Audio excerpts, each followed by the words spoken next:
বিপদে পড়ে কোনদিন আত্মহত্যা করবেন না। এই সমাজে দেখবেন অনেকের জন্য অনেকজন মরে যায়, তাই না? একটা ছেলের জন্য একটা মেয়ে মরে দেয়, কিংবা মেয়ের জন্য ছেলে মরে দেয়। ও মেয়ে তো গিয়ে দিব্যি সংসার করছে, তুমি কি করলে? তুমি চলে গেলে। কিংবা ও ছেলে তো সংসার করছে, তুমি চলে গেলে। সংসারে কোনো চিন্তা ভাবনা হবে, লোকে আপনাকে খারাপ কথা বলবে, বলুক, তার জন্য আপনি আত্মহত্যা করলেন মানে আপনি হেরে গেলেন। আপনাকে জিততে হবে। নিজে জিততে পারবেন না, ভগবানকে ধরে জিতবেন, প্রভুকে স্মরণ করে। শাস্ত্র বলল মেয়েদের মনে, ছেলেদের মনে কোনো দুঃখ থাকতেই পারে, এই দুঃখ কিন্তু কারো কাছে বলবেন না। পাড়া প্রতিবেশীর কাছে বললে ও আরো 5 জনকে বলে আপনার দুঃখ বাড়িয়ে দেবে। ওই জন্য মনের মধ্যে কোনো দুঃখ থাকলে 2 জায়গাতে গিয়ে বলবেন, একটি গুরু চরণে, একটি গোবিন্দের চরণে। গুরু হলো বাবার মতো, তার কাছে মনের কথা খুলে বলুন, সমস্যার সমাধান করবে। আর গোবিন্দের মন্দিরে গিয়ে এক মনে বসে বসে গোবিন্দকে স্মরণ করুন, আপনি জিতে যাবেন। কৃষ্ণ যে পক্ষে রয় সে পক্ষ হেরে যায়। কৃষ্ণ যে পক্ষে রয় সে পক্ষ হেরে যায় মা। কৃষ্ণ যে পক্ষে রয় সে পক্ষ জিতে যায়। পঞ্চপাণ্ডব জিতেছিল না? 100 ভাই কি হয়েছিল? হেরে গিয়েছিল। কেন? 100 ভাইয়ের মনে পাপ ছিল, কৃষ্ণ ছাড়া ছিল, ওই জন্য তারা হেরে গেল। যার জীবনে কৃষ্ণ আছে তার জীবনে জিত আছে। 1-এর পেছনে 0 দিলে কত হয়? 10। তার পেছনে 0 দিলে কত হয়? 100। তার পেছনে 0 দিলে কত হয়? 1000। হ্যাঁ। তার পেছনে 0 দিলে কত হয় মা? 10,000। তার পেছনে 0 দিলে 1 লক্ষ। তার পেছনে 0, 1 লক্ষ। লক্ষ্য আমাদের কি? একটি, গোবিন্দের চরণ। শুধু 0 দিয়ে গেলাম কিন্তু 1 দিলাম না, তবে 0-এর কোনো দাম থাকবে না। আগে 1টা দেবেন, তবে 0-এর দাম থাকবে। তত্ত্ব বলল দেহ হলো 0, গোবিন্দ হলো 1। যার জীবনে 1 নামক গোবিন্দ আছে তার জীবনে দাম আছে। যে দেহে প্রাণ নাই সে দেহের দাম নাই। যার জীবনে কৃষ্ণ নাই তার জীবনে কোনো দাম নাই। জীবনে কেউ যদি কৃষ্ণ না করতে পেরেছেন, সঙ্গ করতে না পেরেছেন, তার জীবনে কোনো দাম নাই। এই জন্য আপনাদেরকে বলে রাখি, কৃষ্ণকে সঙ্গে করে সংসারে জীবন কাটান। এর মতো সুখ পৃথিবীতে কেউ কিছু নাই। মা শারদা একটা কথা বলেছেন যে অপরের দোষ ধরবার আগে নিজের দোষগুলোকে তুমি সমাপ্ত করো, তবে তুমি মানুষ হতে পারবে। এই জগতে যে চোর না, সে সবাইকে চোরের চোখেই দেখে, আর যে সাধু সে সবাইকে ভালো চোখেই দেখে। আপনার ভালো চোখ হলে কাউকে খারাপ নজরে দেখবেন না, ভালো চোখে দেখবেন। আপনার গোটা পরিবারটা ভালো চোখে দেখবে, আপনি ভালো মানুষ হয়ে যাবেন। এই জন্য প্রত্যেকটি আসরে কম বয়সী ছেলেরা কীর্তন শোনে কেন? তাদের ভেতরে ঢুকে গেছে বলে তারা কীর্তন শোনে। এখানে একটা প্রশ্ন এসেছিল, ওং নমঃ শিবায় বলি কেন? ওং নমঃ শিবায় বলি কেন? ওং মানে কি? শুধু ওম, শুধু ওম। ওং কথার অর্থ মানে কি? এইদিকে ওং মানে কি মা? ওং মানে ব্রহ্মা বিষ্ণু ওম। ওম ওম ব্রহ্মা বিষ্ণু মহেশ্বর। আচ্ছা মায়েরা, ওং নমঃ শিবায় কেন বললো? ব্রহ্মাকে তো বললো না, নম বিষ্ণু নমঃ শিবায় কেন বললো? 12 জন বৈষ্ণবের মধ্যে প্রধান বৈষ্ণব বাবা ভোলানাথ। এই যে দেবতাদের মধ্যে যখন মিটিং হতো না, সভা হতো, যেমন আপনাদের গ্রাম বাংলাতে কোনো মিটিং হলে বয়োজ্যেষ্ঠ লোকরা সব উপরে বসে, কম বয়সে সব নিচে বসে, বসেন? ঠিক সেরকম দেবতাদের মিটিং হলে সবাই সিংহাসনে বসছে, একজন নিচে বসছে, ভোলানাথ। দেবতারা জিজ্ঞাসা করলো, ভোলা সবাই উপরে বসলো, তুমি নিচে বসলে কেন? বলছে নিচে বসলাম কেন জানো? নিচে বসলাম এই জন্যে যে ওপরে বসলে পড়বার ভয় থাকে, ওই জন্যে। না না, যারা উপরে বসছেন আপনাদের বলিনি, অনেকে খোঁচাখচি করছেন না। এখানে তত্ত্ব বলল অহংকারের মঞ্চে যে বসে আছে, অভিমানের মঞ্চে যে বসে আছে, তার পড়বার ভয় আগে আছে। পরম বৈষ্ণব শিব বলুন, ভগবান আগে না বৈষ্ণব আগে? বৈষ্ণবের বস কৃষ্ণ সর্বশাস্ত্রে কয়, এই সব জানিলহ বৈষ্ণবের আশ্রয়। আমার দিকে তাকান। ওম কথার অর্থ কি? ব্রহ্মা বিষ্ণু মহেশ্বর। দেখবেন 33 কোটি দেবতার মধ্যে এরা হলো 3 জন ভগবান। তা একবার ভৃগুমুনির মনে সন্দেহ হয়েছিল যে এরা 3 জনের মধ্যে কে ভগবান, তাকে পরীক্ষা করব। মায়েরা কিছু মনে করবেন না। যা সহ্য শক্তি বেশি হয় সে বড় হয় না ছোট হয়? জোরে বলুন। 3 জন ভাই আছে, বড় মেজ ছোট। বড় সহ্য শক্তি বেশি হওয়া দরকার, কেন বলুন তো? যে সয় সে রয়, যে সয় সে মহাশয়, আর যে নাশ হয় নাশ হয়। এখানে তত্ত্ব বলছে, ভৃগুমুনি বললাম এবার পরীক্ষা করে দিকে কে ভগবান। কি করলো দেখুন, মনে মনে ভাবলো এমন কথা বলবো চিমটিয়ে চিমটিয়ে রেগে যায়, যেন যে রেগে যাবে সে ভগবান নয়, আর যে রাগবে না সে ভগবান। যা সহ্য শক্তি আছে সে ভগবান, আর যা সহ্য শক্তি নাই ভগবান। প্রথমে কার কাছে গেল? ব্রহ্মার কাছে। ভৃগুমুনি গিয়ে বলছে, এই যে সৃষ্টিকর্তার আসনে তো বসে আছো, কিন্তু ভুল করে বসে আছো, তোমার সৃষ্টিতে গোটাটাই ভুল। ব্রহ্মা রেগে বলল, আমার সৃষ্টিতে ভুল? বলে হ্যাঁ। বলে কাউকে তুমি গাদা গাদা চোখ দিয়েছো, কাউকে আবার একটাও চোখ দাও নাই। আপনাদের জানা আছে কাকে গাদা গাদা চোখ দিয়েছিল আর কাকে একটাও চোখ দেয় নাই? যারা জীবন বিজ্ঞান পড়েছেন তারা জানেন। এক গাদা চোখ কার থাকে, অনেকগুলো চোখ কার থাকে? আনারস। ঠিক আছে, আপনার মনের কথা আপনি বলেছেন। দেখবেন বিজ্ঞান বলছে আরশোলা, দেখেছেন? আরশোলার দেখবেন অনেকগুলো চোখ আছে, ওই জন্য আরশোলাকে বলে পুঞ্জ পুঞ্জ চোখ। ওই জন্য আরশোলার বৈজ্ঞানিক ভাষায় তাকে পুঞ্জাক্ষী বলা হয়। কেন? অনেকগুলো চোখ থাকে। আর চোখ কাকে দেয় নাই বলুন তো? একটা চোখ কাকে দেয় নাই? কেঁচো। কেঁচো, ওর দেখবেন চোখ নাই। ওই জন্য বলছে ব্রহ্মা তোমার সৃষ্টিতে গোটাটাই ভুল। একজনকে গাদা গাদা চোখ, একজনকে চোখ দিলে না, তুমি ভেবেছো কি? ব্রহ্মা তখন বলছে আমার ভুল। সঙ্গে সঙ্গে ব্রহ্মা কি করলো? এই দিয়ে দেখেন মায়েরা, অগ্নিকে ডেকে হাতে করে অগ্নিকে নিয়ে ভৃগুমুনির দিকে। মনে মনে ভাবলো এ ভগবান হতে পারে না, সহ্য শক্তি নাই। তাহলে কার কাছে যাই? এইদিকে। এবার কার কাছে গেল মায়েরা? মহেশ্বরের কাছে, মানে বাবা ভোলা কাছে। এই যে এ শ্মশানে মশানে পড়ে থাকো আর নিজেকে বৈষ্ণব বলো, আর পড়েছো কি দেখো, তাকিয়ে দেখো কি পড়েছো।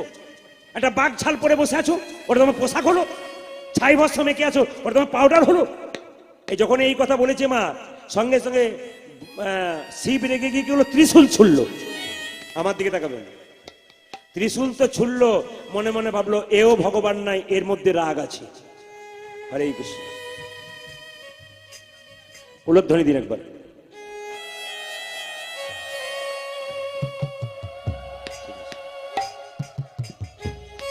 প্রেম সে বলো নিতাই চাঁদ কি, শ্যাম সুন্দর কি, মদন মোহন কি। আচ্ছা, দুজনকে পরীক্ষা হয়ে গেলে এবার কে বাকি আছে জোরে বলুন? কে বাকি আছে? আনারস কি? কে বাকি আছে? বিষ্ণু। এই যে দেখেন, বিষ্ণুর কাছে যখন গেল তখন দেখলো বিষ্ণু একটা সাপের গায়ে বসে শুয়ে আছে। এখন যে ঘুমোচ্ছে তাকে কি করে লাগাবে? ভৃগুমুনি কি করলো? জোরে গিয়ে ভগবান বিষ্ণুর বুকে যেই না পদাঘাত করেছে, অমনি ভগবান বিষ্ণু ভৃগুমুনির পা দুটোকে ধরে বললো, হ্যাঁ গো, তোমার ওই নরম পা দুটো, পাটা আমার কঠিন বক্ষে দিলে তোমার লাগেনি তো? তখন মনে মনে ভাবলো, বাহ, যার সহ্য শক্তি আছে ইনি হচ্ছেন ভগবান। ওই জন্য যে দেখুন, ওম মানে কি শুনলেন? ব্রহ্মা বিষ্ণু মহেশ্বর, তার মধ্যে সর্বোত্তম কে হলো? বিষ্ণু। কেন? যার সহ্য শক্তি আছে সে হচ্ছে ভগবান। মায়েরা, বিল্লমঙ্গল যখন আত্মহত্যা করতে যাচ্ছে তখন সঙ্গে সঙ্গে সবিনী মুনি তার কানে মন্ত্র দিল, আর মন্ত্র দিয়ে কি করলো? বৃন্দাবনে যাবার জন্য আদেশ দিল। আর বিল্লমঙ্গল বৃন্দাবনে যাচ্ছে। হাত তুলে সবাই মিলে একবার, সবাই তুলুন, প্রেম সে তুলুন একসঙ্গে। কৃষ্ণ কেশব,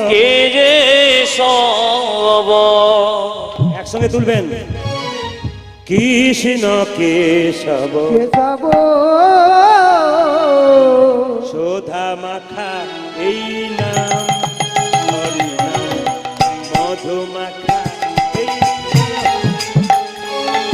আজি কৃষ্ণ কেশব, কৃষ্ণ কেশব শোধা মাখা যে নাম, নিতাই গৌর হরি বল হরি। মধু মাখা এই নাম।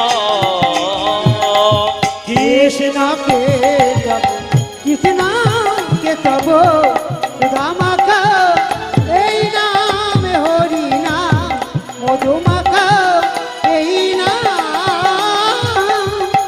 এবার আমাকে গান বন্ধ করতে হবে। কেন বলুন তো? দুই চারজন কৃষ্ণকে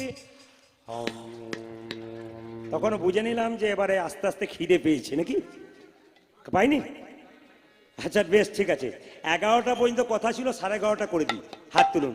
কৃষ্ণ কেশব, কৃষ্ণ কেশব সুধা মাখা এই নাম, হরি নাম মধু মাখা এই নাম নাম নাম উলধ্বনি।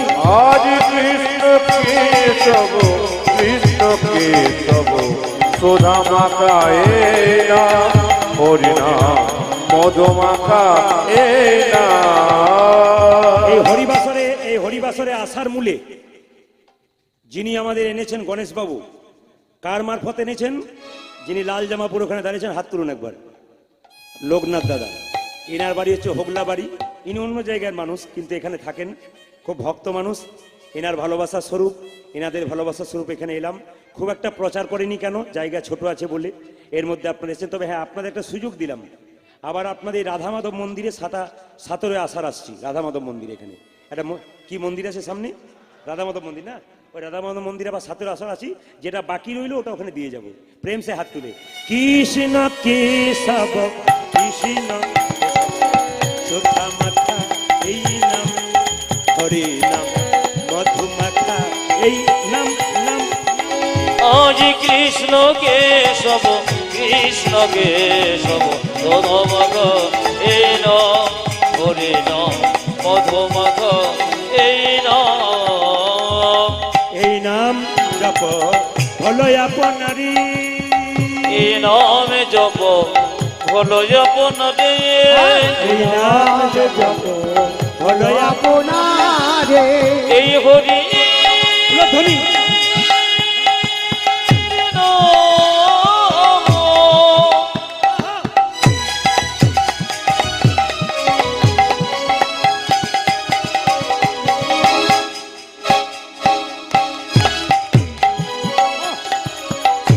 এই মধুমাখরি নাম উলধ্বনি মাইরা উলধ্বনি।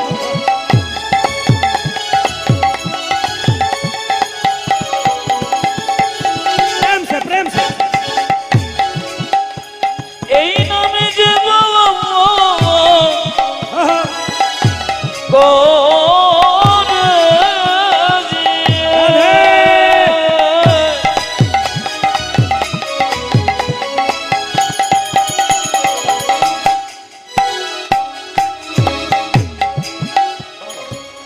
ও তরিতে তুমি জানো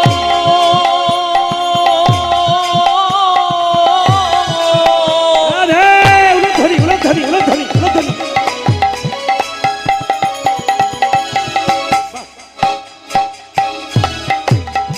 যাবে গো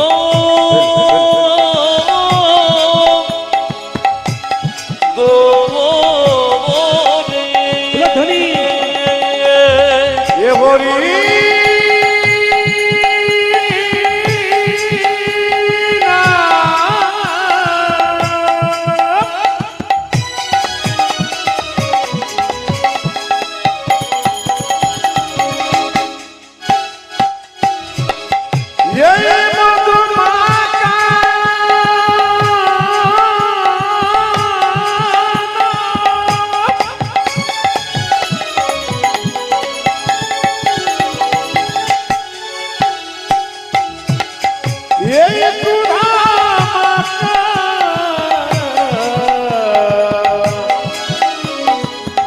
এই হরি উলধ্বনি উলধ্বনি উলধ্বনি উলধ্বনি উলধ্বনি।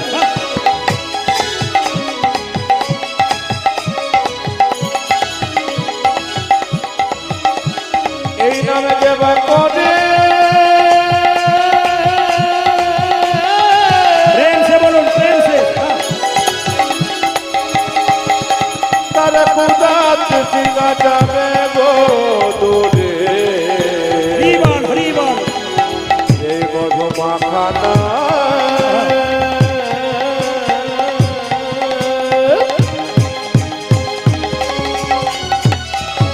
এই সুধা মাখা হরি নাম। হরি